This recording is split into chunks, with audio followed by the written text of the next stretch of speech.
Gentlemen, welcome. Today on a treat especial, me talking drunk. Um, so a buddy of mine asked me to do this video of, well, not necessarily a video. He wanted to see my new Anet A8 print of Benchy. He had recommended the A8 to me and wanted to see how the quality compared on mine. I'm having good luck with it. So I figured instead of just doing a 8-10 minute time lapse of a printer going, I would do a product review. And since I'm 2 beers in, this is going to be a good one. I do cuss like a sailor normally, so if you're offended by that or at work, perhaps just go ahead and click that mute button down there. But otherwise, let's go. Uh, so my foray into 3D printing, I started out with a Tiko. It was such a great concept. Back in like 2015, when they did the Kickstarter, they promised it was going to be so easy to use that you don't have any of the tomfoolery of leveling print beds or tinkering with settings. And it was great. I fucking bought into it. I think it was March that they did the Kickstarter, and they promised ship date in November. Oh my god, fucking wonderful. I didn't get in that early. I got in for December. So, December 2015 rolls around, and nothing. No word from Tiko, no nothing. They've been very tight-lipped, and finally we get notes that they're having difficulties getting this shit to work. 2016 rolls around. We're getting monthly updates now, basically of how bad they fucked everything up. And then in June, they're like, oh my god, we're gonna fucking ship these printers in July. We're gonna ship the first ones in July. It's gonna be fucking great. And they didn't. So 2017 rolls around, and on January 2nd, 2017, I finally got the Tiko that I paid for. So it's now March of 2017. I spent about 2 months fighting this thing.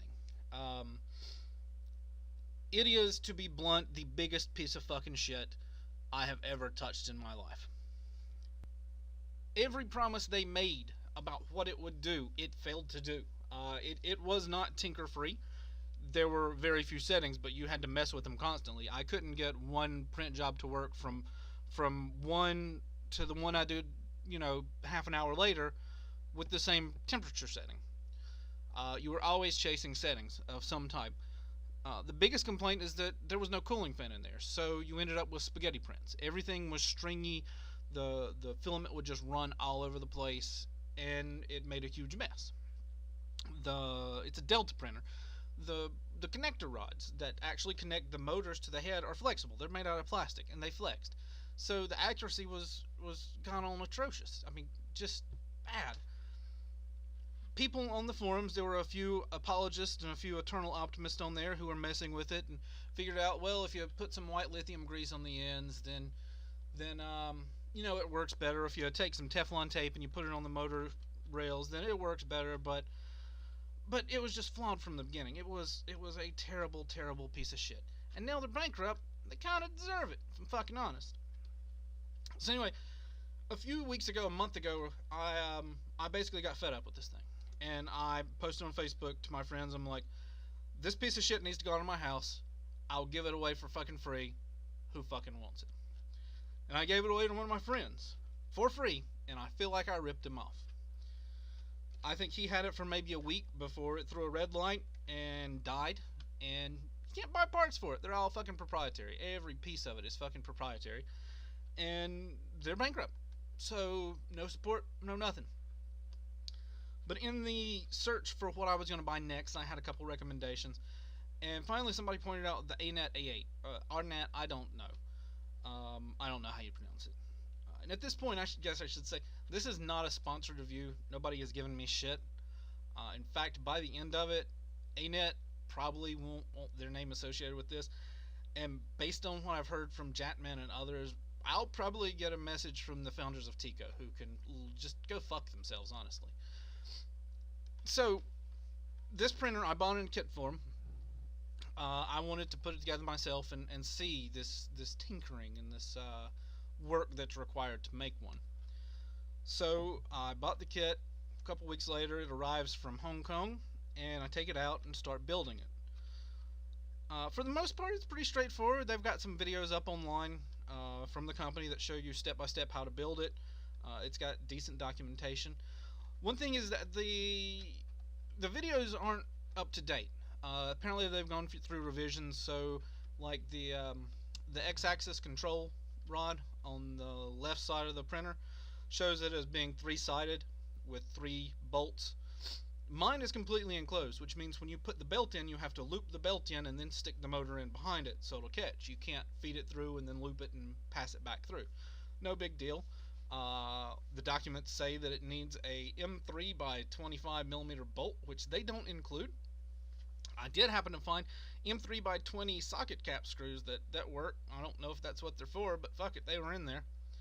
And it was about 5 hours of work to put this whole thing together. So since then, I've done a couple prints on it. The first one I printed was a visor bracket for my car. Looks beautiful, works well. Next one, I did a filament guide for the Anet A8. I'll put that in the doobly-doo. Because of AV, I've always wanted to say doobly-doo, so we'll put it in the doobly-doo down there. The next one was this vent that you can see. So it came with this triangular shaped thing, looks like a fucking Black & Decker dust buster. That was, the cooling fan for the thing. Well, I found this Halo one online that's, I guess, gives the plastic a super blowjob as it cools. And I made it. Why not? So it's what's on there as I'm printing the Benchy. Other things about the construction. So it comes with shipping tape on there that was peeling up, and I didn't know that it was necessary to print on, so I yanked it off. And I had just an aluminum bed.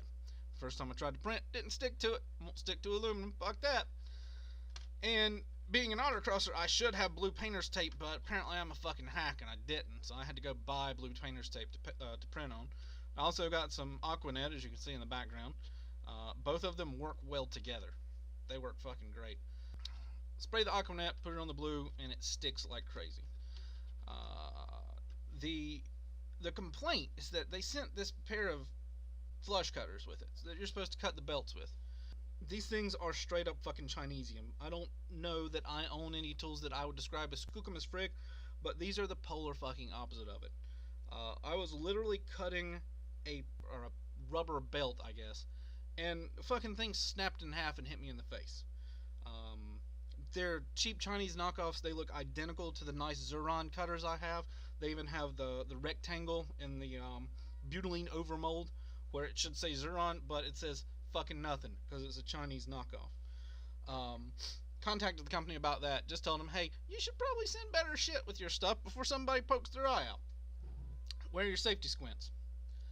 So, on the whole, the A8, it's been a great little printer. I mean, I've only had it for a couple days. I've only done like 6 prints on it, but everything has worked wonderfully.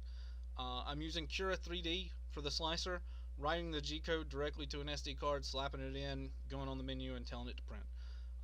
Using Hatchbox PLA right now, running it at 200 degrees Celsius, 50 millimeter print speed on the thing, and as you can see, the Benchy came out looking great.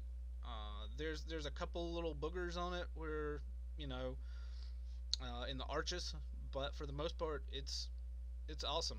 I think I paid $280 for it from Amazon, shipped.